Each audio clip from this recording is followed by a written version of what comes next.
اسی طرح ایک کینسر ہاسپٹل لاہور میں بن رہا ہے، پہلا کسی بھی حکومت کا پہلا کینسر ہاسپٹل،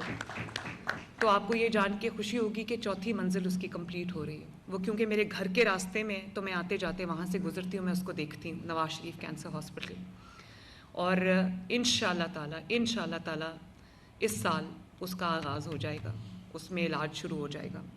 اسی طرح نئے ہاسپٹلز بن رہے ہیں، پورا میڈیکل ڈسٹرکٹ جس کا نام نواز شریف میڈیکل ڈسٹرکٹ ہے، یہ آج میں آپ سے شیئر کر رہی ہوں، جس کے اندر وہ تمام ہاسپٹلز جو پورے پاکستان میں نہیں ہیں، جیسے بلڈ ڈیزیزز ہے اس کا کوئی ہسپتال موجود نہیں ہے، جیسے بون میرو ٹرانسپلانٹ ہے اس کا کوئی ہسپتال موجود نہیں ہے، جیسے ایک state of the art trauma, جیسے یورپین کنٹریز میں ہوتا ہے کہ کسی کو زیادہ چوٹ لگ گئی ہے تو ہسپتالوں میں وہ اکوپمنٹ ہی نہیں ہے، وہ ایکسپرٹیز ہی نہیں ہے کہ وہ اسپیشلٹیز نہیں ہے جو ان کا علاج کر۔ State of the art trauma hospital بن رہا ہے، اس کے ساتھ پھر state of the art children hospital بن رہا ہے، کیونکہ ہمارے پاس ورچولی اور شہروں میں ہیں لیکن وہ ایڈمیٹڈلی اتنا اچھا کام نہیں کر رہے، تو ایک لاہور میں چلڈرن ہاسپٹل ہے جو پورے پاکستان کو کیٹر کرتا ہے۔ لیکن اب کیونکہ میڈیکل سائنس نے بہت زیادہ ترقی کی ہے تو جو بچوں کی اسپیشلٹیز ہیں اس کا ایک ڈیڈیکیٹڈ ہاسپٹل نہیں تھا، وہ بھی 1000 بیڈ کا ہاسپٹل ہم بنا رہے ہیں۔ اسی طرح جو پنجاب انسٹیٹیوٹ آف کارڈیولوجی ہے وہ چھوٹا پڑ گیا ہے، وہ جب بنا تھا وہ بہت بڑا اسپتال تھا، لیکن جب وہ جیل روڈ پہ ہے تو اس کی ایکسیس ہی بہت مشکل ہے۔ 1000 بیڈ کا نیا کارڈیولوجی ہاسپٹل ہم بنا رہے ہیں ماشاءاللہ۔ اسی طرح جو آرتھوپیڈکس ہے، ہڈیوں کا جو علاج ہے وہ ہر ہسپتال میں ہو رہا ہے، اس میں کوئی شک نہیں، لیکن اس کا ایک اسپیشلائز سینٹر ہم انشاءاللہ تعالیٰ بنانے جا رہے ہیں۔ اسی طرح جو اور اسپیشلٹیز ہیں جن کا ہاسپٹل ہمارے پاس نہیں ہے، وہ تمام ہاسپٹل رنگ روڈ کی سائٹ پہ آپ نے دیکھا ہوگا گزرتے گزرتے LDA سٹی ہے، وہ تقریباً 5000 کنال ہم نے ڈیڈیکیٹ کر دیا ہے نواز شریف میڈیکل ڈسٹرکٹ کو، اور انشاءاللہ تعالیٰ اگلے 60 ڈیز میں اس کی کنسٹرکشن شروع ہو جائے گی۔ اور میرا ارادہ یہ ہے کہ کم از کم 3 جو ایک تو لاہور ہو گیا، ایک پنڈی میں اور ایک صدرن پنجاب میں، ساؤتھ پنجاب میں ہم یہ میڈیکل ڈسٹرکٹس جو ہیں بنائیں تاکہ لوگوں کو لانگ ڈسٹینسز ٹریول کر کے نہ آنا پڑے۔ وہاں پر ایئر اسٹرپ بھی ہوگی اور وہاں پہ ایئر ایمبولینس کے لینڈ کرنے کی جگہ بھی ہوگی، اور آپ کو پتہ ہے کہ ایئر ایمبولینس ماشاءاللہ غریب پیشنٹس کو دوسرے شہروں سے ان فیسلٹیز تک شفٹ کر رہی ہے، بہت سارے پیشنٹس کو شفٹ کر چکی ہے ماشاءاللہ، میرے پاس روز سکسیس سٹوریز آتی ہیں، تو اللہ تعالیٰ کا بڑا کرم ہے۔ اس کے علاوہ میں نے اب ہم انسولین کا پروگرام شروع کرنا چاہ رہے ہیں، اور شروع کر بھی دیا ہے ہم نے، کہ گھروں پہ بچوں کو انسولین جو ہے وہ ان کی کولڈ چین ہم نے ڈیولپ کی، ان کے گھروں پہ ان کو ڈیلیور ہوگی۔ اسی طرح تقریباً 2 لاکھ ڈیلیوریز فری میڈیسنز کی ہو چکی ہیں۔ فری میڈیسنز کو ہم دروازہ کھٹکا کے ان کے گھروں پہ ہارٹ کی میڈیسن جو ہے، کارڈیولوجی کی جو پیشنٹس ہیں ان کی میڈیسن جو ہے، اور اس کے ساتھ ساتھ جو TB کی میڈیسن ہے یا جو ہیپیٹائٹس کی میڈیسن ہے،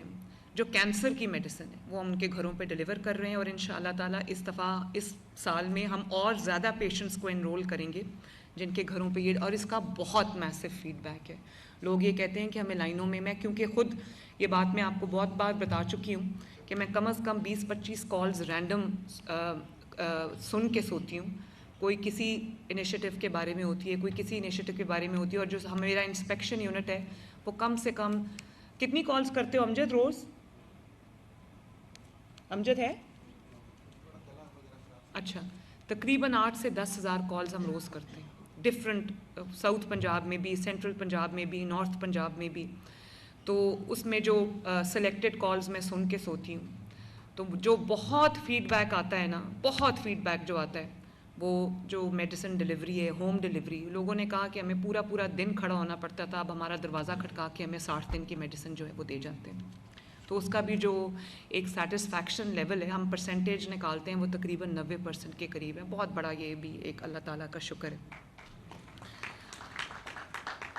اور جو آپ کے اپنے اپنے حلقوں میں آپ نے دیکھا ہوگا، میرے پاس تقریباً 2500 سے زیادہ BHUs ہیں، تقریباً 1400 BHUs جو ہیں ان کو مریم نواز ہیلتھ کلینکس میں بھی تبدیل کیا جا رہا ہے، ان کی ٹوٹل ری ویمپنگ ہو رہی ہے، اور جب وہ ری ویمپ کے بعد جو شکل سامنے آ رہی ہے، میرا خیال ہے کوئی پرائیویٹ ہاسپٹل بھی اتنا اچھا نہیں ہوتا جس کو ہم نے بی ایچ کو جو ہائر سٹینڈرڈز پہ ہم نے اس کو ری ڈو کیا ہے اور ہم اس کو آؤٹ سورس کر رہے ہیں. اور آؤٹ سورس کرنے کے بعد آپ یقین جانیں کہ وہاں پر پیشنٹس کا جو انفلو ہے، جو فٹ فال ہے، وہ بہت زیادہ بڑھ گیا ہے. اور اگر میں آپ کو اس کے فگرز دوں تو بہت لمبا ہو جائے گا، لیکن وہاں پہ بچوں کی ڈلیوریز ہو رہی ہیں اور اس قسم کے چھوٹے چھوٹے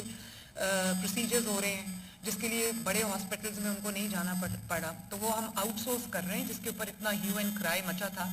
کہ وہ یہاں آ کر بیٹھے ہوئے تھے. بیٹھے رہے، میں نے ان کو کچھ نہیں کہا، خود ہی شرمندگی سے اٹھ کے چلے گئے. لیکن پہلی دفعہ یہ ہوا ہے کہ حکومت بیک فٹ پہ نہیں گئی، ان کی بلیک میلنگ میں نہیں آئی. ان کو جو جنہوں نے شرارت کی ان کو ہم نے نہ صرف نوکریوں سے نکالا بلکہ ان کے جو لائسنسز ہیں وہ بھی ہم نے ریووک کیے. تو اگر ہم مل کے کچھ عوام کی خاطر کچھ کرنا چاہتے ہیں اور کوئی بلیک میلنگ پہ اتر آئے تو وہ بلیک میلنگ میں تو کم از کم نہیں سنتی. تو اللہ تعالیٰ کا یہ بڑا کرم ہے کہ خود ہی اٹھ کے شرمندگی سے چلے گئے. بلکہ پہلے مجھے گالیاں نکالتے رہے، میری وہ کردار کشی کی، میں بالکل میں نے ایسے کر لیا جیسے میں ادھر سے سن کے ادھر سے نکال. میں نے کہا لگے رہو. اور آخری چند دنوں میں وہ ہماری منت کرتے رہے کہ ہم سے بات کر لو. بات کیا ہے آپ سب کو یہ پتہ ہونا چاہیے. بات یہ ہے کہ ہم نے کام نہیں کرنا. اور آپ کو یہ حق حاصل ہے کہ میں آپ کو ایکسپلین کروں کہ آپ کی جو وزیر اعلیٰ ہے وہ کیا کر رہی ہے، کس شعبے میں اس نے کیا کیا ہے. کچھ چیزوں کا آپ کو علم ہوگا ضرور،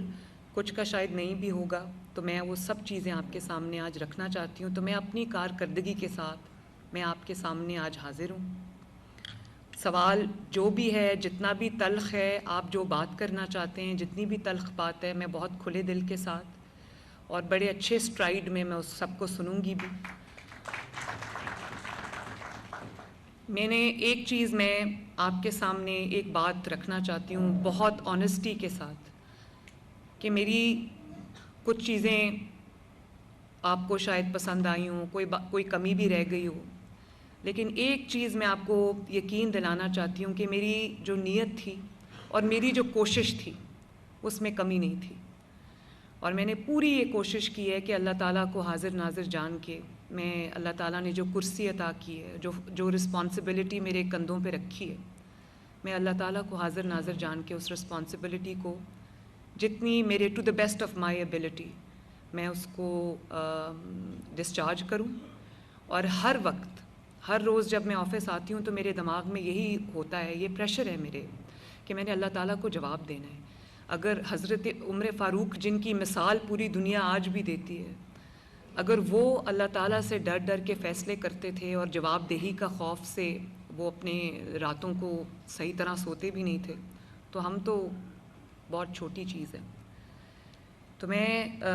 اس سے پہلے کہ ہم شروع کریں، میں سب سے پہلے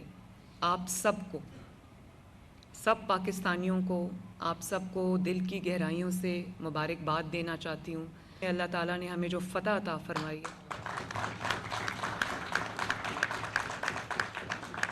پاکستان کو جو عزت عطا فرمائی ہے.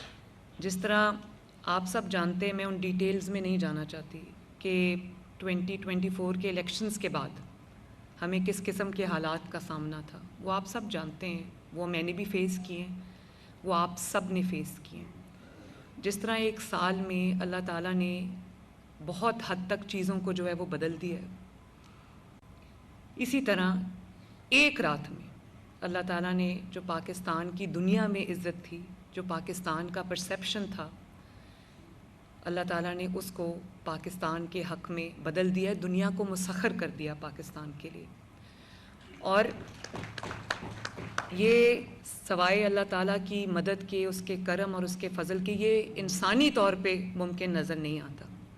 لیکن یہ انہونی ہوئی ہے، اللہ تعالیٰ نے ہمیں عزت دی ہے. یہ کہا جا رہا تھا کہ obviously